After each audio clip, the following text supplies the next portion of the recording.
I watched from the doorway as my mother handed my Stradivarius to Claire, my stepsister's greedy fingers already reaching for the glossy case. In my past life, this moment had destroyed me. I'd screamed, begged, thrown myself at their feet. This time, I smiled. "Take it," I said softly. "I insist." Claire's eyes narrowed with suspicion, but Mother looked relieved. "Finally, you're being reasonable. Claire needs it for her conservatory audition next month. You can use the rental violin for your little recitals." My little recitals. The ones that had earned me a full scholarship to Juilliard, though they didn't know that yet. In fact, they didn't know much of anything anymore. The acceptance letter was already in my possession, dated and signed 3 weeks ago. But in this life, I'd learned the art of timing. 6 months earlier, I'd died in a hospital bed at 23, my hands too damaged from years of abuse to ever play professionally again. The memories were still fresh. The deliberate accidents that broke my fingers, the stolen opportunities, the auditions I'd missed because Claire had hidden my sheet music or father had scheduled mandatory family dinners during my performance times. But the universe, it seemed, had a sense of irony. I woke up on my 15th birthday, gasping in my childhood bedroom, my hands whole and strong. The calendar on my wall showed a date I remembered with crystalline clarity. 3 years before my first major competition, 4 years before I would have received my Juilliard acceptance, if Claire hadn't sabotaged my audition tape by corrupting the file. This time, things would be different. The abuse had started when I was 7, when father married Linda after my mother's death from cancer. Linda brought Claire, a daughter my age who played violin with the passionate mediocrity of someone who loved the idea of being a prodigy more than the instrument itself. I, unfortunately, was the real thing. My mother had been a concert violinist, and I'd inherited not just her Stradivarius, but her perfect pitch, her instinctive understanding of music theory, her ability to make an instrument sing. By 8, I was performing at local concerts. By 10, I'd won my first regional competition. By 12, I was being courted by prestigious music schools. Claire hated me for it. But more than that, Linda saw me as a threat to her daughter's dreams. If Claire couldn't be the best, then I needed to be brought down. Father, weak and desperate for his new wife's approval, had simply let it happen. The favoritism was blatant. Claire got the new music books, the expensive private lessons with renowned teachers, the support and encouragement. I got Linda's cast-off instructors who showed up drunk or not at all, practice times scheduled during my sleep hours, and a steady diet of criticism and contempt. "You're too mechanical," Linda would say when I played perfectly. "Claire has real feeling." When Claire played, slightly off-key, with timing that wandered like a lost child, it was so emotional and full of heart. They broke me slowly. A comment here about being ungrateful, a punishment there for being selfish when I asked for new strings. The physical abuse was subtler. Doors that accidentally slammed on my hands, Claire tripping into me during practice, pushing me downstairs. In my first life, I'd endured it all because I loved music more than I loved myself. I'd believed that if I was just good enough, worked hard enough, sacrificed enough, I'd escape. I'd been wrong. The breaking point in my original life had come at 17. I'd been accepted to Juilliard's pre-college program, a stepping stone to guaranteed admission to the college itself. The acceptance letter had arrived on a Tuesday. By Friday, it had been rescinded. Claire had called the school, pretending to be me, and declined the offer. Then she'd systematically destroyed every piece of evidence that I'd been accepted in the first place. When I'd tried to explain to the admissions office, they'd been polite but firm. They'd received my decline via email, and the spot had been given to someone else. I'd fallen apart. Father had blamed me for making up stories for attention. Linda had institutionalized me for 6 months for a nervous breakdown. When I'd emerged, my hands had developed a tremor from the medications they'd forced on me. My playing was never the same. Claire had gone to a mid-tier conservatory, dropped out after a year, and married rich. She'd lived in luxury while I'd struggled through community college, working 3 jobs, my damaged hands aching every night. The final insult had come when father died and left everything to Linda and Claire. The Stradivarius, my mother's legacy, went to Claire, who'd immediately sold it to fund a vacation home. I'd died 6 months later, alone and broke, from an infection after a car accident I couldn't afford to properly treat. But death, apparently, wasn't the end of my story. When I woke up at 15 again, the first thing I did was cry. The second was plan. I had 3 years of foresight, 3 years to change everything, but I also had the bitter wisdom of someone who'd already lost once. Charging in with accusations would get me institutionalized again. Fighting openly would give them excuses to hurt me. No, this time I would be smarter. I started documenting everything. Every bruise, every accident, every cruel word went into a hidden journal backed up on 3 separate cloud services. I secretly recorded conversations, filmed Claire sabotaging my practice space, caught Linda red-handed hiding my scholarship applications, but more importantly, I started working around them. In my first life, I'd been naive enough to believe that talent alone would save me. This time, I knew better. I needed connections, resources, and leverage. I needed to build a life they couldn't touch. I reached out to my mother's old colleagues, the ones father had forbidden me to contact. I started taking online lessons with world-renowned instructors using money from a savings account I'd opened at a bank across town. I practiced in secret at school, befriending the music teacher who let me use the soundproof practice rooms during lunch and after classes. Most importantly, I entered competitions and applied to programs without telling my family a single word. The regional youth orchestra competition was the first test. In my original life, Linda had forgotten to drive me, making me miss my slot. This time, I'd arranged for Mrs. Chen, my school music teacher, to take me. I'd also secretly upgraded my performance from the safe piece Linda had approved to a technically brutal Paganini caprice. I won first place and a cash prize of $5,000. Linda had been furious when she'd found out, but there was nothing she could do. The prize money went straight into my secret account. The recognition went on my resume, which was being built carefully, application by application, without their knowledge. Over the next year, I won 6 more competitions. I performed at venues across the state. I networked with judges, teachers, and fellow musicians. I built the foundation of a career that existed completely outside my family's awareness. And I did it all while playing the role of the meek, downtrodden daughter at home. Yes, Mother Linda. Of course, Father. Claire can have the good practice room. They thought I'd accepted my place. They thought I was broken. They had no idea I was building an empire they couldn't see. When Juilliard's application period opened during my junior year, I was ready. I'd already been in contact with their admissions department through my online teacher, who happened to be an alumnus. I'd sent preliminary recordings that had impressed them enough to warrant a special audition invitation. I auditioned on a Saturday, telling my family I was at a study group. I performed Tchaikovsky's Violin Concerto in D major with a passion born from years of suffering and the joy of revenge not yet taken. I played every note thinking about this moment, standing in my doorway watching Claire reach for my mother's violin. The acceptance letter had arrived 2 weeks later at Mrs. Chen's address, where I'd had all my important mail forwarded.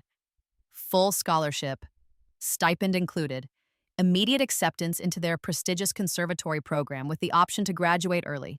Juilliard wanted me. They wanted me so badly they'd broken their own timeline to secure my commitment before other schools could compete. I'd accepted immediately, and then I'd waited for the perfect moment to let my family destroy themselves. The moment came 3 weeks after my acceptance, when Claire announced she was applying to conservatories. Her first choice, naturally, was Juilliard. Her second and third choices were programs I'd already been accepted to, full scholarships to both, also sitting in Mrs. Chen's file cabinet. Linda went into overdrive. Suddenly, every resource in the house was devoted to Claire's success. New violin, new bow, premium rosin, the best sheet music, private lessons with a teacher who charged $300 an hour. And then Linda's eyes landed on my mother's Stradivarius. Claire should use the Strad for her auditions, Linda announced at dinner one night. It's the superior instrument. Father had nodded agreement immediately. He always did. I'd pretended to protest, but only weakly. But Mother left it to me. Your mother would want it used by someone who can appreciate it, Linda snapped. Claire is auditioning for Juilliard. This is her future we're talking about. What about my future? I asked quietly, playing my role. You can barely keep up with your school orchestra, Claire sneered. Don't pretend you're in the same league as me. I'd let tears pool in my eyes. It's all I have left of her. Don't be so dramatic, Father said, already bored with the conversation. It's just a violin. You can use the rental. That had been 2 weeks ago. Today was the day Linda had decided to make the transfer official, with a little ceremony in the living room to commemorate Claire's bright future. Which brought me to now, standing in the doorway, smiling as Claire's fingers closed around the case containing my mother's $3 million violin. Thank you for being mature about this, Linda said, her voice dripping with false warmth. Family has to make sacrifices for each other. Of course, I said softly. I understand completely. Claire's audition is so important. Claire smirked at me, her expression triumphant. In my first life, she'd kept the violin for 3 years before selling it. In this life, she'd have it for exactly 2 weeks. When is your Juilliard audition? I asked innocently. Claire's chest puffed with pride. 2 weeks from Friday. They're doing regional auditions for pre-screening. If I pass, I get invited to the campus audition in New York. That's wonderful, I said. I'm sure you'll do great. The lie tasted sweet on my tongue. What Claire and Linda didn't know, what they couldn't know, was that Juilliard's pre-screening auditions were invitation only, and Claire hadn't been invited. The letter she'd shown the family was a fake she'd mocked up herself, complete with forged signatures. I knew because in my first life, I'd watched her create it. She'd been paranoid that I'd try to apply, so she'd invented a fake audition to make sure all the resources went to her. By the time Linda had discovered the truth, it had been too late to apply anywhere good. Claire had ended up at a third-tier school. This time, Claire was playing the same game, but I was 3 steps ahead.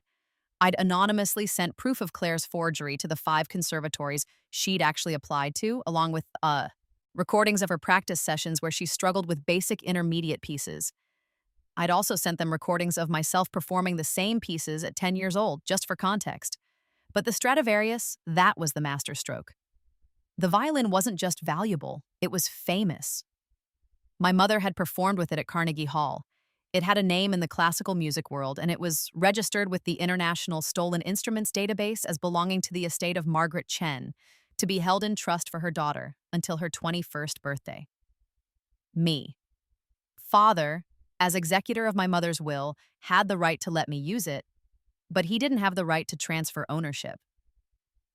And while lending it to Claire for practice was technically legal, allowing her to take it to auditions and claim it as her own instrument was fraud.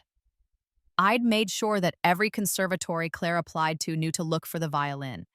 I'd made sure they knew that anyone claiming to own it was either a thief or a liar. But I wasn't done yet. The day after Claire took possession of the Stradivarius, I came home from school to find my room ransacked. My rental violin was broken, the neck snapped clean off, my sheet music was shredded, my practice recordings were deleted from the family computer.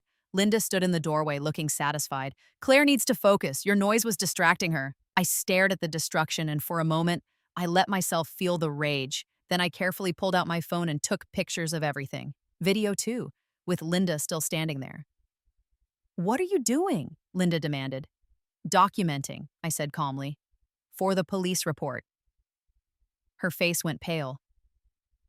Police? Don't be ridiculous. It was an accident. Was it? I turned the camera to face her. Can you explain how an accident shreds sheet music and deletes specific files? You ungrateful little... She lunged for my phone, but I was already backing out of the room. Touch me and it's assault on camera, I said. I'm a minor, that's a felony. I'd learned the law in my first life, during the months I'd spent trying to get anyone to listen. This time I'd use every weapon available. Linda's hand dropped. Your father will hear about this. I'm counting on it, I said. I'll be sure to show him the footage. Father predictably took Linda's side. You're being hysterical. Why would Claire destroy your things? Maybe because she's threatened by me, I suggested. Father actually laughed. Threatened? Claire is auditioning for Juilliard. You're in a school orchestra. There's no competition. Right, I said. No competition. I didn't tell him that the school orchestra had just invited me to perform a solo at their winter concert, with scouts from 3 major music schools in attendance. I didn't tell him that I'd already been featured in the state's youth musician magazine. I didn't tell him about the commendation letter from the governor's office for my competition wins. I'd learned to stop seeking his approval. Now I only sought his ruin. Claire's fake audition date approached, and the house became a pressure cooker of tension. Linda drilled Claire constantly, but even I could hear that my stepsister was struggling. The Stradivarius was too much instrument for her. It required a level of technical skill and emotional maturity she simply didn't possess. In the hands of a master, a Strad could make music that brought audiences to tears. In Claire's hands, it sounded expensive. I practiced at school using Mrs. Chen's personal violin, a lovely German instrument that couldn't match the Strad's power, but sang sweetly enough. I was working on the piece I'd perform at Juilliard's orientation concert, a privilege given only to the top scholarship recipients. 3 days before Claire's audition, I put the final phase of my plan into motion. I called the police. "I need to report a stolen instrument," I told the officer who answered. "A Stradivarius violin belonging to my late mother's estate. It's worth approximately $3 million. The police took stolen Stradivariuses very seriously.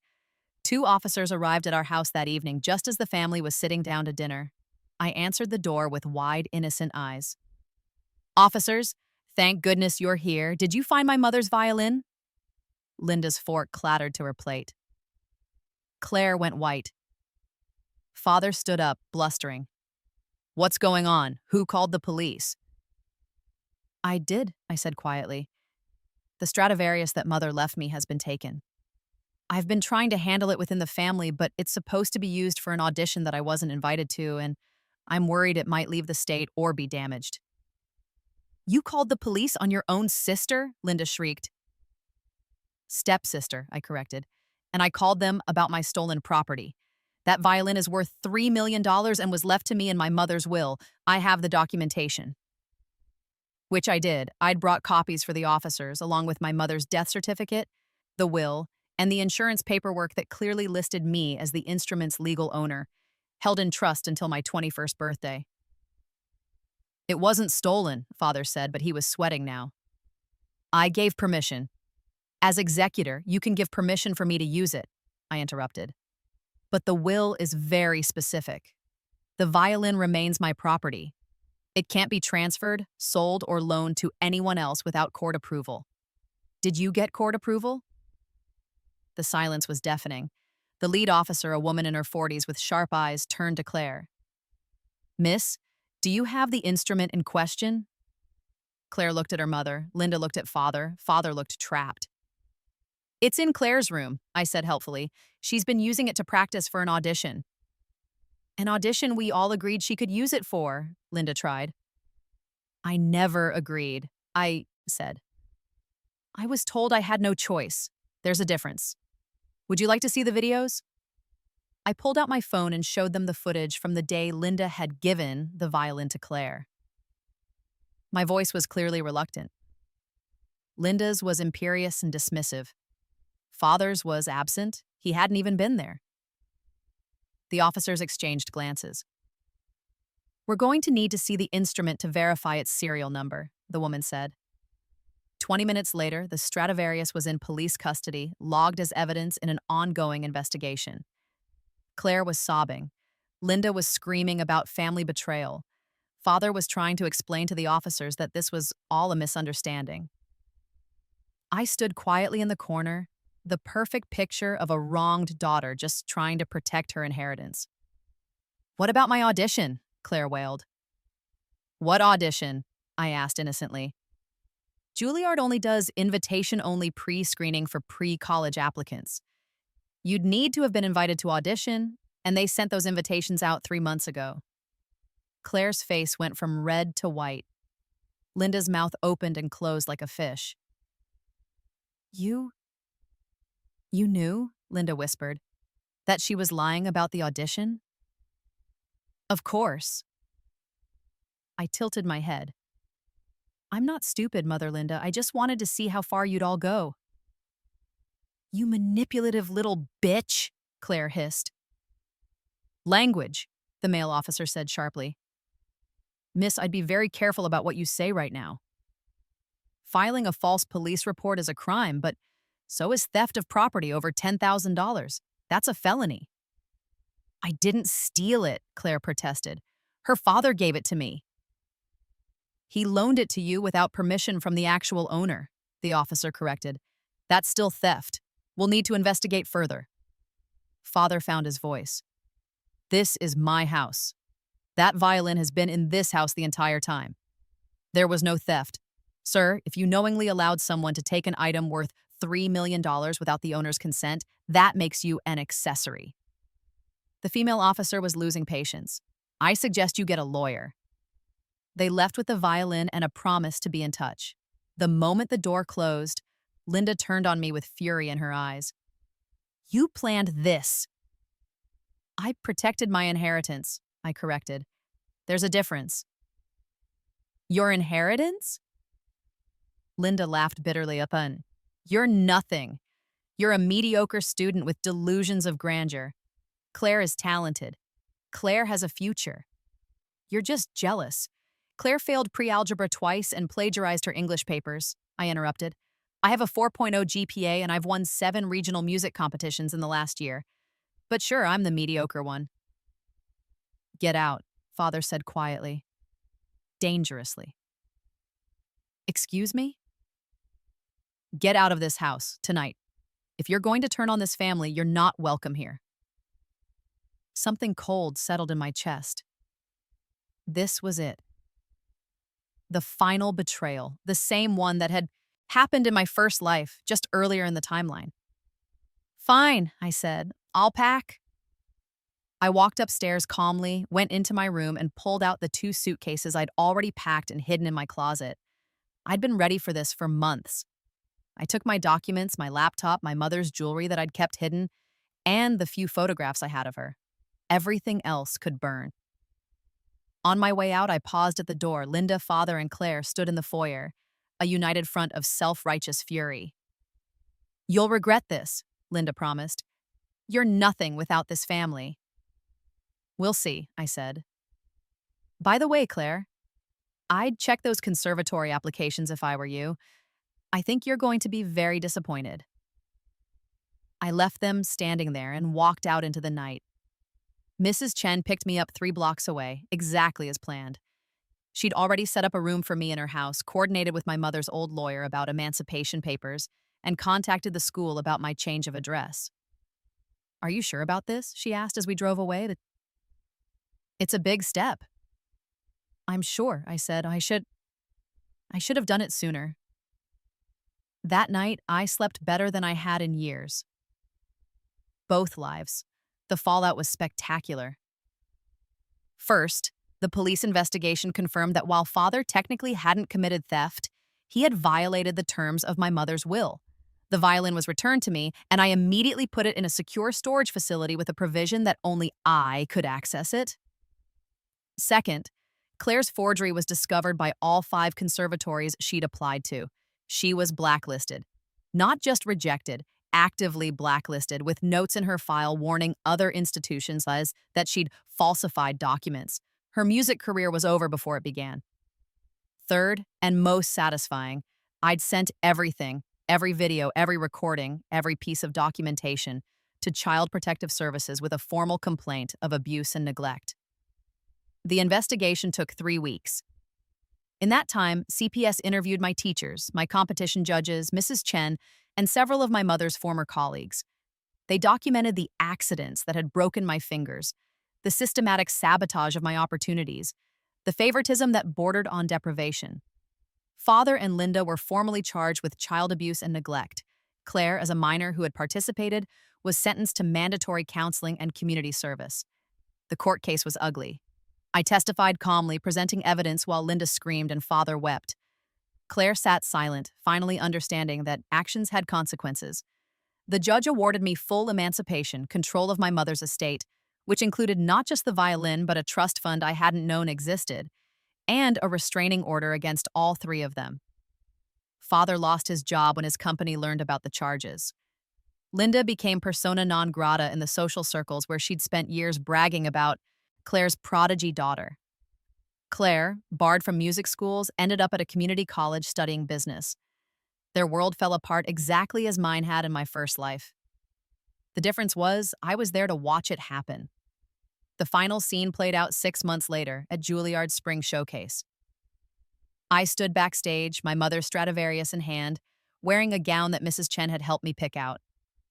I was 17 now, officially emancipated, financially secure from my trust fund, and about to perform a solo at one of the most prestigious venues in the country.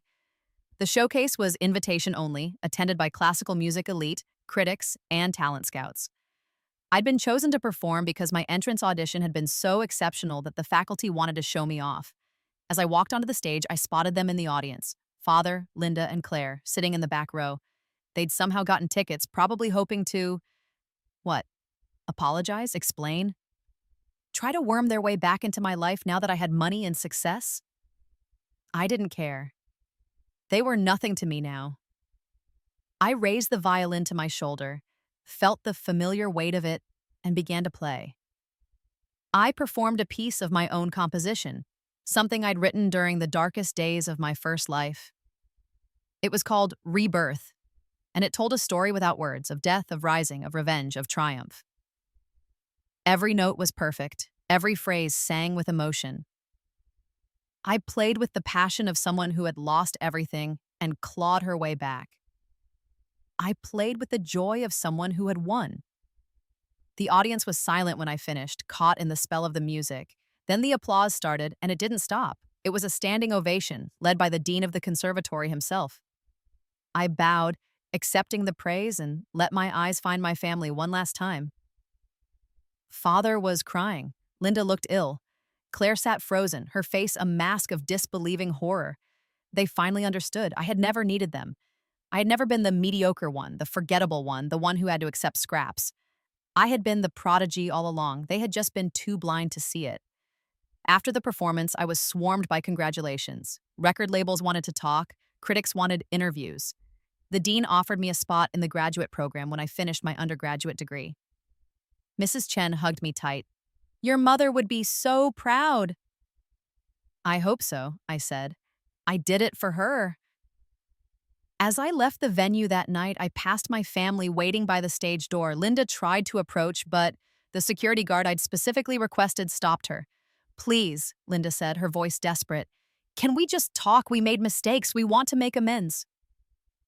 I looked at her, really looked at her, and felt nothing but cold satisfaction. "You had 17 years to make amends," I said quietly. "You chose cruelty. You chose favoritism. You chose to steal from me, hurt me, and try to destroy me. Now you want forgiveness because I succeeded despite you?" "We're family," Father tried. "No," I said, we're not anymore. I'm the daughter of Margaret Chen, one of the greatest violinists of her generation. You're just the people who tried and failed to break me." I walked past them into the New York night, the Stradivarius case light in my hand, and didn't look back. 5 years later, I graduated from Juilliard at the top of my class. I'd already performed with major orchestras in 3 countries. My debut album went platinum, an almost unheard of achievement for a classical musician. I'd won the Tchaikovsky competition, the most prestigious violin competition in the world. I bought a penthouse apartment in Manhattan with a practice room that had perfect acoustics. I established a scholarship fund in my mother's name for young musicians from abusive homes. I used my trust fund to create a foundation that provided legal support for children trying to escape family abuse. Mrs. Chen came to live with me after she retired, taking the guest room and spoiling me like the grandmother I'd never had. She was at every performance, always in the front row, always with tears of pride in her eyes. On my 25th birthday, I performed at Carnegie Hall, the same stage where my mother had played 30 years before. The concert was sold out. Critics called it transcendent. After the performance, I held the Stradivarius up to the light and imagined I could feel my mother's hands where mine rested, her pride flowing through the strings. "I did it, Mom," I whispered. "I won." I received word the next day that Father had died of a heart attack. Linda and Claire sent flowers to the funeral, but I didn't attend. There was nothing there for me, no closure I needed. They were simply gone from my life, as they should have been all along. 10 years after my rebirth, I stood on stage at the Kennedy Center, accepting the Presidential Medal of Arts. At 32, I was the youngest recipient in history. The president shook my hand. "Your story is remarkable," she said. "From such adversity to such triumph. You're an inspiration."